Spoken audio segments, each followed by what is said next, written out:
Assalamualaikum warahmatullahi wabarakatuh. Kabajamtoota fi jaallatamtoota hordoftoota furtushuu akkam jirtu nagaa rabbii hedduuf kallattii jirtan hundatti si wajjin haasa'aatu. Viidiyoo tokko qabadhee rifeensarra innis viidiyoon waa'ee rifeensa keenya kan Arii godhatee akkamitti gara kalarii duraa yookiin gurraachatti deebisuu dandeenya. Viidiyoo kana yoo ilaaltan ta'e rifeensa keessan gara gurraachatti deeffachuu dandeessu jechuudha. Guyyoota biraatti keessatti kan isin jalaa yeroo malee Arii godhate jechuudha.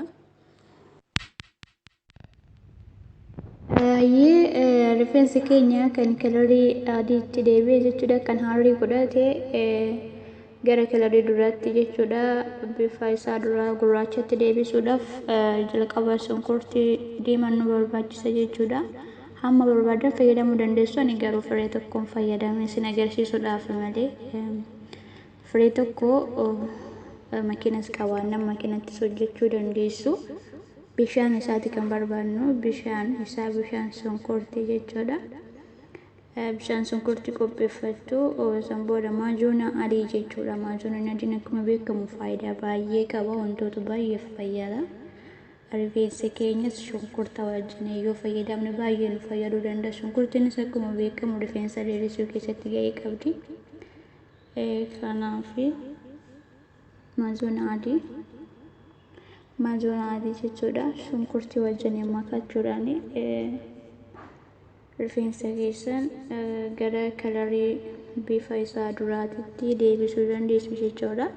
Viidiyoo kana hammadumaatti yoo ilaaltan ta'e karaa salphaatti yeroo gabaabaa yookiin yeroo muraasa keessatti rifeensa keessan kan gara adii deebi'ee gara gurraachaatti deeffachuudhaaf fayyisa jechuudha. Umurii malee rifeensiin yeroo baay'ee kan addaatu ni jira jechuudha. Kan Arii godhatu ni jira umurii qofaaf osoo hin ta'in zimbuloo yaani zimzadeetu Arii kan ta'u hin jira jechuudha. Arii kan ta'u hin jira. Arii kana balleessuudhaaf wantoota namoonni isin agarsiise kana fayyadamuudhaan rifeensa keessanii gurraacha duraatti deeffachuu dandeessu jechuudha. Akkamitti akka fayyadamtanu ji'aatti bakka torbitti jechuudha. Guyyaa 3 godhachuu qabdu daqiiqaa 30. Torbitti guyyaa 3 ennaa godhattanu daqiiqaa 30 rifeensa keessan irra tursiistu. San booda shaampuudhaan sirriitti dheetu jechuudha. Maaliif shunkurtiin hafuura qaba waan ta'eef hin dheetu. Daqiiqaa 30f rifeensa keessan karaa Arii qabutti dibattu. Iddoo Ariin jirutti dibdu.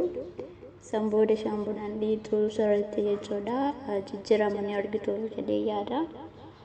Maaliif faayidaa guddaa shunkurtiinis maajuuniin adiinis wajjin fayyadamuudhaan sirriitti jechuudha. Rifeensa keessanuu kan gara Arii deebi'ee bifa isaa duraatti deebisuudhaaf gahee guddaa qaba. Itti fayyadamaan isiniin jechuun jaalladha. Barnoota biraatiin yeroo hamma walitti deebinutti yeroo biraa hamma walitti deebinutti nagaan turaan jechuun jaalladha. Namoonni YouTube channel koo faaratan subscribe gochuun maatii keenya ta'a. Yeroo gabaabaa keessatti viidiyoo babbareedaa kofalchiisaa qabadhee dhufuudhaaf anis fedhiin qaba. Hordofaa isiniin jedhaa YouTube channel koo subscribe gochuudhaan share like gochuudhaan nu wajjin jiraadhaa isiniin jedhaa nagaatti.